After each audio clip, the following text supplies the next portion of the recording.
He fell just at the crucial moment. He's about to come in, go for another big grab on the wing. Addison takes a bit of a tumble. The ball goes over the line and out of bounds. Margin 44. Big relief for Rodney Eade. His side starting to come good as we head to the midpoint of the season. Hahn hacking it forward. Here's the Dogs. Gilby for Grant. Hall's back up away from the action.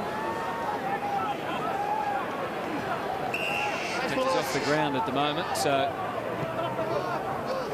no one's major significance forward for the Dogs. That was Grundy for Matner. And then back to the wing. Here's Kieran Jack. He's got a loose man further up the ground. McVeigh spilt it, took his eyes off it the last minute, and now the Western Bulldogs win possession. Ackermanis, Jen Siracusa, inboard Boyd, Hargrave. Going to make Minson work for it. Just goes the bounce pass. Centre of the ground, cross. Happy to go sideways to Grant. Thank you, Adam.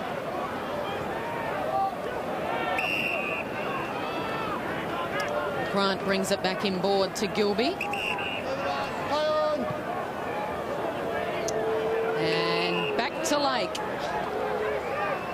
Just happy to win more possessions. Kicks it out in front of Ackermanis. Almost lost his footing. Regathers. And now he's deadly with the right boot. He's looking for Stack down there, but it's all Swans. He needs to beat 4. He nearly does. Gives it off to Minson. Stack 2, brought down. And we'll have a ball up inside 50 for the Dogs. Will Minson this afternoon, Lloydie? Has he done enough to keep his spot in the side? I think just his strength, Kelly. Yeah, he's never going to be a big ball winner, Will Minson, but he's been strong in the contest more so than Roughhead. And the next month for the Dogs, they've got the Kangaroos and also the Bombers in the next 2 weeks. So games they should win. Oh, he was latched on too well there by Grundy Hudson. But the Swans get it anyway. And here's Teddy Richards. Out to the wing, away from Adam Goods. Fair to say this game just running out of steam slightly at this stage. Just interesting as Barry Hall ran onto the ground a few moments ago. Tyg Kennelly waiting on the interchange gates to come on, and they just exchanged a few words. A little light-hearted. He's been on his best behaviour, Barry Hall. It certainly hasn't been a love-in, but he hasn't lost the plot. 5 this afternoon. He'll be pretty happy with that. Addison and Ackermanis getting plenty of the ball in the last quarter. Held up again.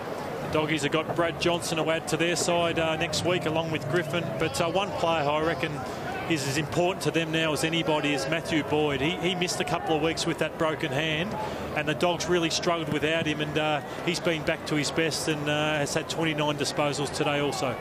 Loving the leadership role as well, acting captain with Johnson out with a groin injury.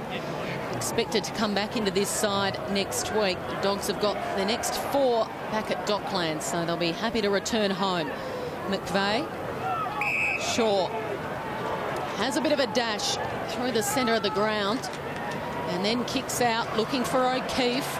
Well played by Hargrave. Harbrow pounces, overruns it. Cross and Hargrave. Once again, they're happy just to share it all around. Hargrave, long, out in front, Hill. Marcheski beats him to it. And that was a call against Josh Hill.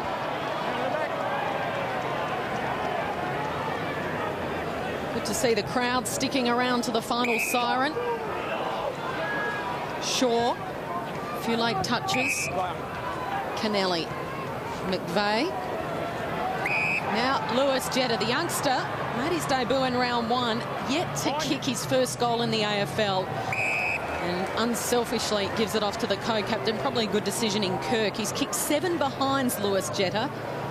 So all class, though, this Kalwatch. Could easily have blazed away. There was options in the pocket, but bring it inboard, took all the players out wide from the Dogs, and great signs for Lewis Jetta and the Swans moving forward. He is an excitement machine all the way from Bunbury, Lewis Jetta. To Brett Kirk, the co-captain, salvaging something late from the wreck.